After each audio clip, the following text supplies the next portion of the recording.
Muschietti, the next director for Batman, the Brave and the Bold, under the James Gunn's banner, had this to say about his latest movie, The Flash, in terms of why it failed. Apart from all the other reasons, it wasn't a movie that appealed to the four quadrants. It failed at that. When you spend $200 million making a movie, Warner wants to bring even your grandmother to the theaters. And I found out in private conversations that a lot of people just don't care about the Flash as a character, particularly the two female quadrants. All that is wind going against the movie that I learned about. You see, this right here, it makes me laugh. It's really sad if you truly think about it. I mean, this isn't the first time that certain directors would end up placing blame on other things or other situations as opposed to taking accountability or responsibility in terms of why their movie failed. I mean, let's look at history real quick. Just a few examples off our top of our heads. Elizabeth Banks with the remake of the Charlie's Angels. Nia DaCosta with the Marvels, Ali Salim, or Salem, one of those names, with Secret Invasion, Marvel Secret Invasion, you remember that train wreck?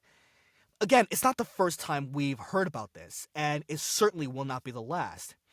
But it's because of that just makes me feel that I'm just like thinking to myself, how ludicrous can you be even saying something like that?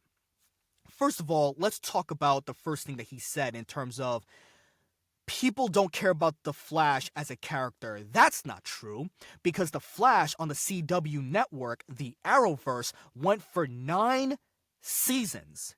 9 seasons. In fact, people love that show. I don't know about the latest seasons, but people love that show so much that they were petitioning, they were pleading, they were begging for Ezra Miller to be replaced as Grant Gustin in The Flash in the DCEU from this point on forward. That's how much they cared about The Flash at that time. So it has nothing to do with this character. And on top of all of that, if you want to say something about this character, remember, Aquaman made over $1 billion at the global box office in his debut. So imagine if we got the actual Flashpoint movie. What you saw in the animated one transitioned to live action. Imagine if we got that and how interesting it would have been. Take away the bad CGI. Take away Ezra Miller's problems that was going on outside of the theater business. Take away the bad writing. Take away all the other issues that plagued this movie, the multiple delays, let's be honest about that, the multiple delays where it was supposed to come out years ago. And it was just delay after delay after delay where the person is like, oh yeah, screw this, I'm out. I can't do this anymore. I don't trust you. I don't trust that you can deliver something as good because, let's be honest here, when a movie goes through multiple reshoots, multiple delays, it's usually a sign that this is going to be a disaster. And yet, we know the reasons, as I just listed. We know the reasons in terms of why the movie was bad. But for some weird reason, the director himself can't go on either a news interview, a radio, podcast, YouTube, whatever the case may be. He will not ever go in front of a camera or just in front of someone in general and stop lying to himself. And there could be a bunch of reasons there in terms of why he's placing blame on other things and not taking accountability or responsibility. Could be a bunch of reasons. Maybe it's fear from the studios. Or the simple fact that if the studios, once you admit to yourself that, yes, I am wrong, I apologize, I had a hand in this movie, and this movie failed because I failed, but we will do better next time. It could be the fear factor that the studios or the executive producers will not fund your project, your movie anymore, will probably be like, yeah, no, we're going to get someone else. Because you admitted to us that you did something bad, so therefore, we don't really trust you anymore. We don't really have to go on with what you've done. Yeah, you've directed It, and It Chapter 2, and Mama, and all this other stuff that you've done, but what have you done lately?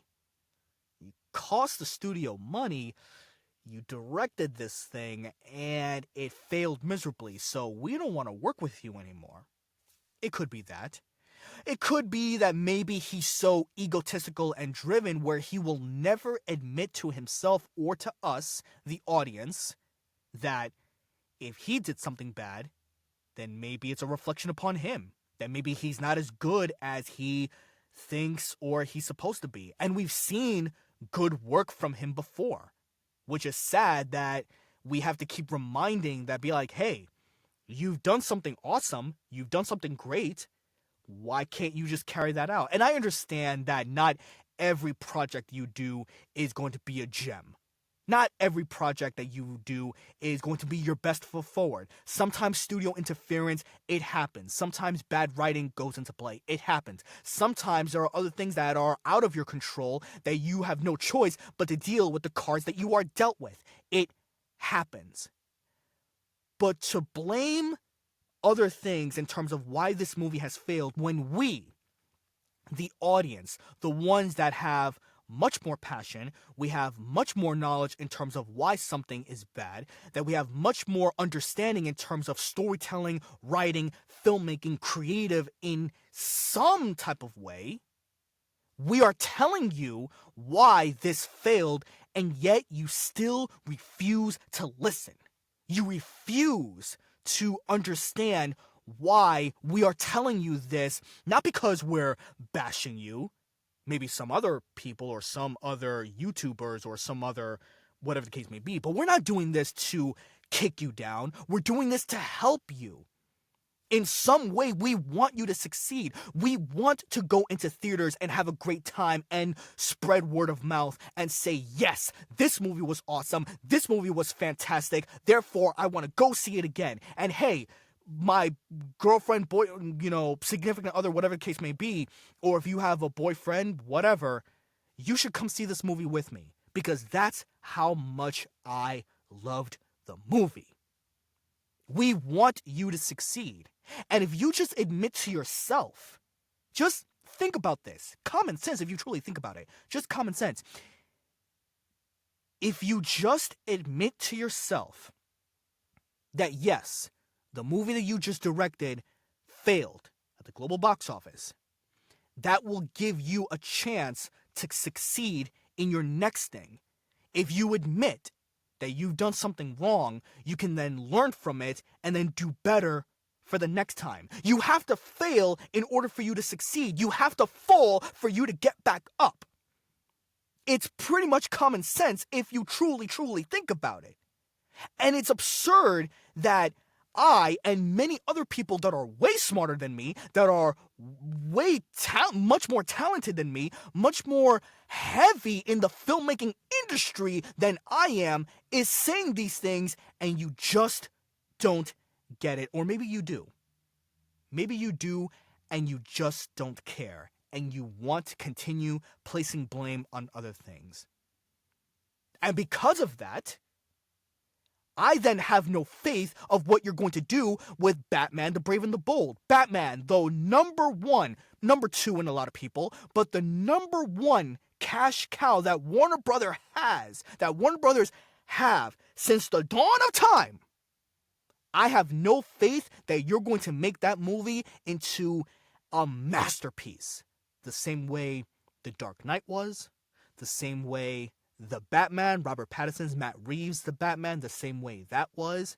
I have no faith that you're going to make Batman the Brave and the Bold as awesome as it should be. I have zero faith whatsoever because you have not admitted to yourself or to us that, hey, you did something wrong, you can do better. But I do have one question. What the hell is the 4 quadrants?